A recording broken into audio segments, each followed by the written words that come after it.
Shri Gurve Namaha. To have an adept, yet an humble mentor to guide you through the several phases of a professional world, to me, is a gift that only the blessed ones possess.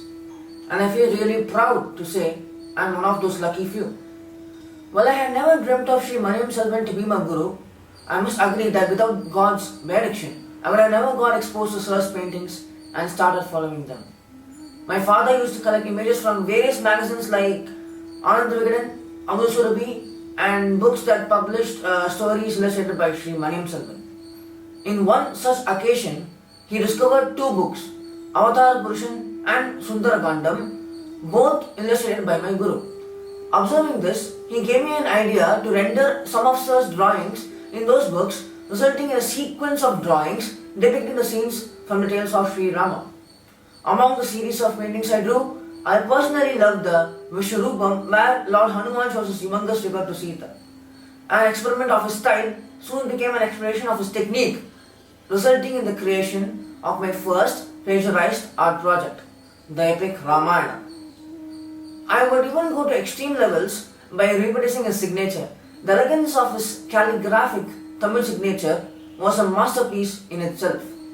I tried my best to write a fitting story to mesh with my renderings of his illustrations to create a book on the epic Ramayana. And near the end of the book, I wrote about the great support that my grandmother and my family had given me. Being a lover of his own mother, he graced me with an appointment to meet him in his house. And that's how it all started. And the day I met Sri Arvindmaasey has been one of my most precious moments to cherish throughout my life. Since then, I got to learn more about him and his family as a whole. Around the walls of his room were paintings of Sri Maniam. The finesse of stroke and attention given to even the most minuscule of details made me realize the dedication he had put into his work. And most importantly, in all of his drawings, the one that never fails to capture my attention are the eyes. They were lovely little beads of pearl adorning the face. So enchanting was its gaze that I could sit all day long and stare at those masterpieces. Art and Maasey are synonymous to me, and his mother naturally is the mother of art. Every time I went to his house, I never forgot to convey my sincere pranam to the lady who birthed him. In fact, love for mother was the first ever link between my father and my guru. Immense was the affection he had for his mother, but as all mortal life ends, she departed to her heavenly abode. Shaken by her departure, as a tribute to the mother of art, I drew a sketch of her and submitted it as my respect to the mother of art. To this day, he says that the image I drew was kept in puja for worship. I must admit, I have never seen a person with such humility. I had the privilege to see several of my guru's artworks, which were so visually rich that, if expressed in words, would take a lifetime to read. All of his paintings were a showcase of bold strokes. I even remember him telling me not to be afraid of making rough mistakes while drawing, since it adds more fervor and feel to the art. One among them is my most favorite. It's called Abstract Shiva, I think.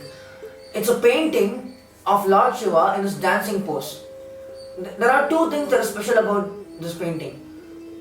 First one is, it was done on a Shivaratri night. Hence, the black shades with vague chalky contours of the demigod's form. When inverted, an image of Lord Ganesha with his trunk and tusk is clearly visible. To me, it felt that this was not just a coincidence, but an asserting evidence to the dedication of my guru offered by a divine power.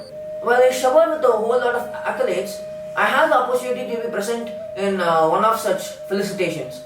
I was on the occasion of Guru Samarpan, where Sri Maasey was honoured for his achievements in the field of art. My father, being a photo enthusiast, captured quite a few moments of the occasion, and one of them was also the motivation for me to sketch my guru. While not pursuing as a career, he is a great teacher, and as a guru, his style of allowing the Sishya to experiment and motivating the Sishya to create a style of his own nurtures the creativity in the Sishya, who naturally aspire to make his guru proud. For a wanton time, I have to stop my ranting and would definitely share a lot more if given another opportunity. So before signing off, I would not do justice if I do not mention about our Guru Patni. Amma, as I call her, is so loving and affectionate with me in that she treats me as her own son and always concerned about my studies, my schooling, time spent for art, and all those a typical mother would worry about. It's indeed a blessing to be gifted to have such loving souls around me. I only wish I can live up to their expectations and continue to be a sincere Shishya to my beloved Guru. I just hope someone makes a documentary series about him and his father. Surely it will be a rare gem to preserve for generations. Shri Guru Bhyo.